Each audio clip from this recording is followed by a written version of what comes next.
नमस्कार दोस्तों, CA centre पे आपका स्वागत करता हूं मैं।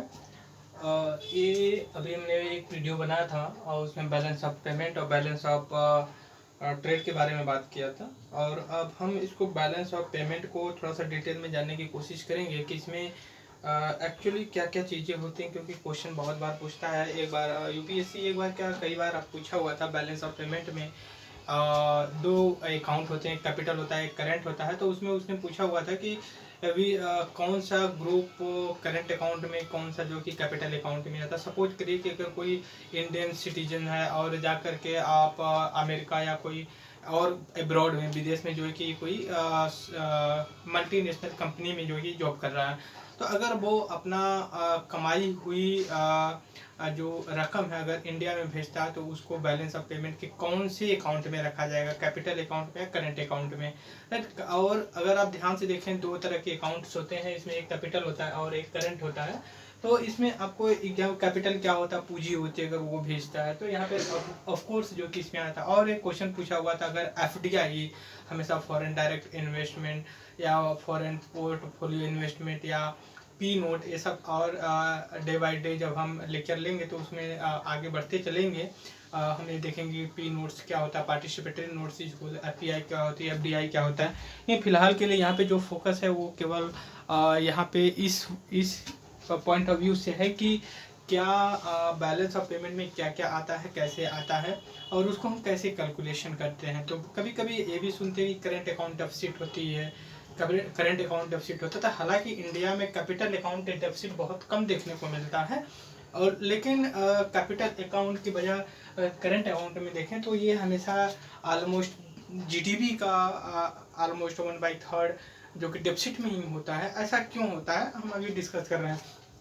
वो ऐसा इसलिए होता है कि हमारे यहाँ मैन्युफैक्चरिंग बहुत कम है, और इस वजह से हम ज़्यादा से ज़्यादा इंपोर्ट जो कंज्यूम करने के लिए कंज्यूमर ड्यूरेबल, जैसे फ्रिज, कूलर, मोबाइल फ़ोन वगैरह, या फिर कुछ ऐसी चीज़ें होती हैं जो हम इंपोर्ट करते हैं वहाँ से।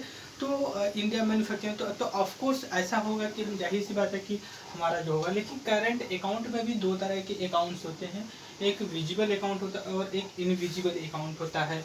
तो जो विजिबल अकाउंट होता है वो जो कि गुड्स होते हैं जो उनका इंपोर्ट और एक्सपोर्ट करता है। अगर प्रीवियस ईयर की जो हमने पार्ट 1 बैलेंस ऑफ पेमेंट का देखा था, उसमें अगर आप देखे होंगे तो उसमें ये देखने को मिला था कि अगर हम बैलेंस ऑफ ट्रेड या बैलेंस ऑफ पेमेंट को देखते हैं तो अगर हम ज़्यादा एक्सपोर्ट करते हैं इंपोर्ट की बजाय, या मतलब ज़्यादा निर्यात करते हैं और आयात की तुलना में, तो उसको सरप्लस बोलते हैं। अगर वही उल्टा हो जाता है कि इंपोर्ट ज़्यादा है, हमारा एक्सपोर्ट कम है, तो ऐसा होता है कि डेफिसिट में फिर चल जाता है। तो क्या होता है कि अगर 10 रुपये की चीज़ हम इंपोर्ट कर रहे हैं तो फिर हम 5 रुपये की ही एक्सपोर्ट कर पाते हैं, तो 5 रुपये का तो हमारा डेफिसिट होता है। तो ये हम current account deficit, capital account deficit के बारे में बात करते हैं। तो ये हम यहाँ पे देखते हैं कि ये बैलेंस ऑफ पेमेंट हो गया, हमेशा इसको पीओपी बोला जाता है, और ये कंट्री से दूसरे कंट्री में कंपेरिजन किया जाता है। तो यहाँ पे कैपिटल अकाउंट को आप देख सकते हैं, ये कैपिटल अकाउंट है, सॉरी ये करंट अकाउंट है, वो कैपिटल अकाउंट है, सॉरी फॉर दिस। तो जब हम करंट अकाउंट में आते हैं तो दो तरह के, एक विजिबल होता है, एक इनविजिबल होता है, और इसमें थोड़ा सा डिफरेंसेस करना आसान भी होता है। लेकिन जब एग्जाम्स में जाते हैं तो थोड़ा सा पूछता है कि अगर कोई एक क्वेश्चन पूछा हुआ था, अगर आप कुछ साल से, मैं अपनी लाइफ का मतलब ऑलमोस्ट 1/2 जो कंपटीशन में इन्वेस्ट किया, और मैं अगर सही बताऊं तो एक क्वेश्चन पूछा हुआ था यूपीएससी ने 2011 में प्रीलिम्स में। उसमें ये पूछा हुआ था कि वो पूछा इसलिए था कि 2010 में कॉमनवेल्थ का गेम हुआ था। कॉमनवेल्थ अभी एक जो हुआ है कॉमनवेल्थ, काफ़ी अच्छा इंडिया का परफॉर्मेंस रहा, उसको भी करंट अफेयर्स में हम कवर करेंगे। तो जब 2010 में करंट अफेयर कॉमनवेल्थ का गेम हुआ था दिल्ली में, इंडिया में, तो उसमें ये हुआ था, ये पूछा हुआ था कि अगर जो फॉरेनर आ रहे हैं या फिर जो फॉरेन के जो स्पोर्ट पर्सन आ रहे हैं तो वो किस तरह का इंपोर्ट या एक्सपोर्ट है, राइट।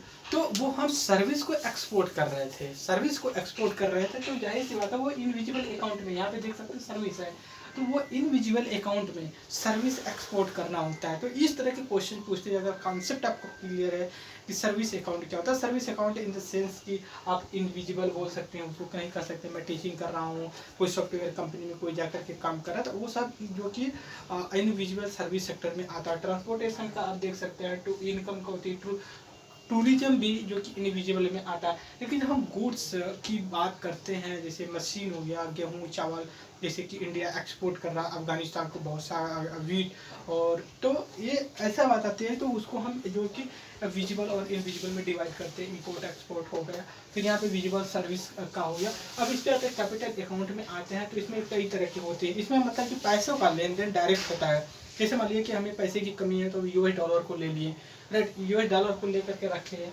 और हमें ये भी जरूरत होगी कि यूएस से नहीं मिला तो हम कहीं से लोन ले लेंगे। वो हो सकता है आईएमएफ हो, वर्ल्ड बैंक हो, आपको घबराने की जरूरत नहीं है, उसको भी हम डिस्कस करेंगे यहाँ पे।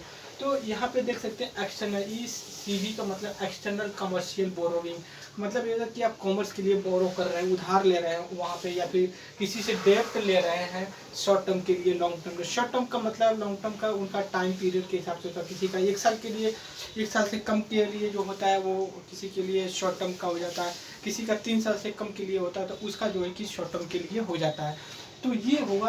और यहाँ पे देख सकते हैं आपका एफपीआई है, यहाँ पे जो है कि आपका एफआईआई है, फिर उसके बाद अदर्स में हो जाता है। तो बस इतना ख्याल रखिएगा कि मतलब क्या होता है कैसे, बस ये इतना अगर ये वर्ड समझ गए, कैपिटल करेंट अकाउंट और कैपिटल अकाउंट, और दो ये विजिबल और इनविजिबल, आप अपने से एनालाइज कर सकते हैं। आप टीचिंग कर रहे हैं देख सकते हैं, बट हालांकि उसको टच नहीं कर सकते हैं, तो इसको हम इंटेंजिबल टेंजिबल बोलते हैं। तो ये हमारा आ रहा बैलेंस ऑफ पेमेंट का, जो कि कौन से ग्रुप में होता है, कौन कैसे होता है, इसमें से बहुत सारे क्वेश्चन आते हैं, हमेशा न्यूज में होता है। सो बैलेंस ऑफ पेमेंट में इतना है। Thank you discussion.